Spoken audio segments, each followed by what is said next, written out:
ആലപ്പുഴ ഹരിപ്പാട്ട് ഷോക്കേറ്റ് വീട്ടമ്മ മരിച്ച സംഭവത്തിൽ KSEBക്ക് വീഴ്ചയില്ലെന്ന് പ്രാഥമിക അന്വേഷണ റിപ്പോർട്ട് വന്നിരിക്കുന്നു. സ്റ്റേവയർ പൊട്ടിയതല്ല, അജ്ഞാതർ ഊരി വിട്ടതെന്ന് റിപ്പോർട്ടിൽ KSEB വ്യക്തമാക്കുന്നു. അശ്വിൻ പാലാഴി ആലപ്പുഴയിൽ നിന്ന് ചേരുന്നു.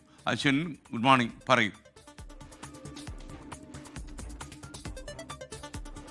Very good morning. ഇന്നലെ പള്ളിപ്പാട്, ഹരിപ്പാടിനടുത്തുള്ള പള്ളിപ്പാട് ഈ സ്റ്റേവയർ പൊട്ടി അതിൽ നിന്ന് വൈദ്യുതാഘാതമേറ്റ് ഒരു വീട്ടമ്മ മരിക്കുകയും ഒരാൾക്ക് ഗുരുതരമായി പരിക്കേൽക്കുകയും ചെയ്ത സംഭവത്തിൽ KSEBക്കെതിരെ വലിയ പ്രതിഷേധമായിരുന്നു ഇന്നലെ ഉണ്ടായിരുന്നത്. അതിന് പിന്നാലെയാണ് KSEB ബോർഡിൽ നിന്ന് എന്താണ് സംഭവിച്ചതെന്ന വിശദമായ റിപ്പോർട്ട് നൽകണം എന്നുള്ള ഒരു നിർദ്ദേശം ഡിവിഷൻ ഓഫീസർക്ക് നൽകിയത്. അങ്ങനെയാണ് ഇന്നലെ സേഫ്റ്റി ഓഫീസർ സ്ഥലത്തെത്തി ഒരു പരിശോധന നടത്തിയത്. ആ പരിശോധനയിൽ ഉള്ള KSEBയുടെ കണ്ടെത്തലുകൾ അത് KSEBക്ക് വീഴ്ചയില്ല എന്ന് വരുത്തി തീർക്കുന്ന രീതിയിലുള്ള റിപ്പോർട്ടാണ് നിലവിൽ പ്രാഥമിക അന്വേഷണ റിപ്പോർട്ടാണ് സമർപ്പിച്ചിരിക്കുന്നത്. KSEB അതിൽ വിശദമാക്കുന്ന ചില കാര്യങ്ങളുണ്ട്.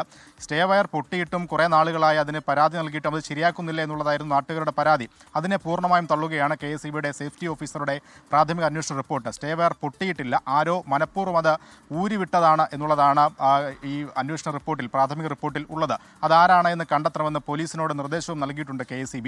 ഈ പൊട്ടി വീണ സ്റ്റേവയറിൽ പിടിച്ച് വലിച്ചു റോഡിലേക്ക് കയറാനുള്ള ശ്രമങ്ങൾക്കിടെയാണ് പോസ്റ്റിലുണ്ടായിരുന്ന ഫ്യൂസ് കാരിയറിലേക്ക് ഈ കമ്പി മുട്ടുകയും അതിൽ നിന്ന് വൈദ്യുതാഘാതമേറ്റ് ഒരാൾ മരിക്കാൻ ഇടയായ സാഹചര്യം ഉണ്ടായത് എന്നുള്ളതാണ് വിശദീകരണം. ഒപ്പം ഈ കഴിഞ്ഞ സെപ്റ്റംബർ മാസം അവസാനം മാത്രമാണ് ആ വൈദ്യുത പോസ്റ്റിൽ നിന്ന് സമീപത്തെ മോട്ടോർ പുരയിലേക്ക് വൈദ്യുതി നൽകിയത്. അതുകൊണ്ട് തന്നെ സ്റ്റേവയർ സ്ഥാപിച്ചപ്പോൾ അത് സുരക്ഷിതമാണ് എന്ന് അന്ന് പൂർണ്ണ രീതിയിൽ ഉറപ്പുവരുത്തിയതാണ്. അതുകൊണ്ട് തന്നെ പൊട്ടി വീഴാനുള്ള യാതൊരു സാധ്യതയുമില്ല, ആരോ ഊരിവിട്ടതാണ് എന്നുള്ള ഉറച്ച വാദമാണ് KSEBയുടേത്. എന്തായാലും ഈ റിപ്പോർട്ടിൻ്റെയും ഒപ്പം പോലീസ് നൽകുന്ന റിപ്പോർട്ടിൻ്റെയും അടിസ്ഥാനത്തിലായിരിക്കും തുടർ നടപടികൾ. ഇന്ന് KSEBയുടെ മുതിർന്ന ഉദ്യോഗസ്ഥർ സ്ഥലത്തെത്തി വീണ്ടും ഒരു പരിശോധന നടത്തുന്നുണ്ട്. എന്തായാലും ആ റിപ്പോർട്ട് KSEBയെ പൂർണ്ണമായും വെള്ളപൂശുന്നതാണ്.